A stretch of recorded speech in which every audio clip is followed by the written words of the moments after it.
అందరికీ నమస్కారం. మనం 38వ శ్లోకంలో కౌరవులు ఆశ వల్ల బుద్ధి కోల్పోయి తప్పు చేస్తున్నారని అర్జునుడు చెప్పడం చూశాం. ఇప్పుడు 39వ శ్లోకంలో అర్జునుడు కృష్ణుడిని ఒక ప్రశ్న అడుగుతున్నాడు. ఓ జనార్దన, వంశాన్ని నాశనం చేయడం వల్ల ఎంతటి ఘోరమైన పాపం కలుగుతుందో మనకు స్పష్టంగా తెలుసు. మరి అలాంటప్పుడు మనం ఈ యుద్ధం ఎందుకు చేయాలి? ఈ పాపం నుండి మనం ఎందుకు తప్పుకోకూడదు? ఈ శ్లోకంలో అర్జునుడి మాటల్లోని అంతర్యాన్ని మనం గమనించాలి.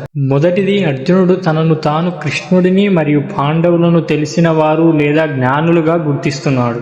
ఎదుటివారు అజ్ఞానంతో తప్పు చేస్తున్నారు, కానీ మనం జ్ఞానులం కదా, జ్ఞానం ఉన్నవారు వినాశనానికి కారణం కాకూడదు అని అతను వాదిస్తున్నాడు. రెండవది కులక్షయం, అంటే వంశనాశనం వల్ల కలిగే భయం.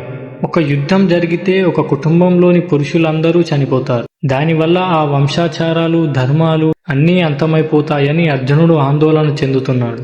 మూడవది, అర్జునుడు ఇక్కడ పాపం అనే పదాన్ని మళ్ళీ వాడుతున్నాడు. యుద్ధం చేయడం ధర్మమని కృష్ణుడు భావిస్తుంటే అర్జునుడు మాత్రం దానిని కేవలం హింస మరియు పాపంగానే చూస్తున్నాడు. ముఖ్య విషయం ఏమిటంటే అర్జునుడికి ఉన్న ఈ జ్ఞానం అసంపూర్ణమైన జ్ఞానం. అతను కేవలం శారీరక సంబంధాల గురించి ఆలోచిస్తున్నాడు తప్ప ఆత్మ గురించి లేదా భగవంతుడి సంకల్పం గురించి ఆలోచించడం లేదు.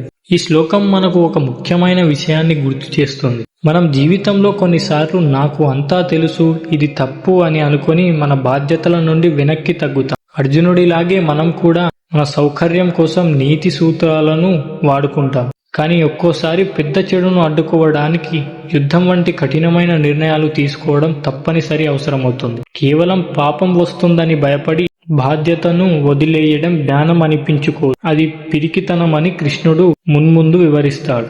వంశాన్ని నాశనం చేయడం వల్ల కేవలం వ్యక్తులు చనిపోవడమే కాదు, ఆ వంశంలోని సంప్రదాయాలు కూడా ఎలా అంతమైపోతాయో అర్జునుడు వివరిస్తాడు. అసలు వంశం నాశనం అయితే సమాజం ఎలా పాడవుతుంది, ధర్మం ఎలా నశిస్తుంది అనే విషయాలను అర్జునుడు తర్వాతి శ్లోకంలో వివరిస్తాడు. హరే కృష్ణ.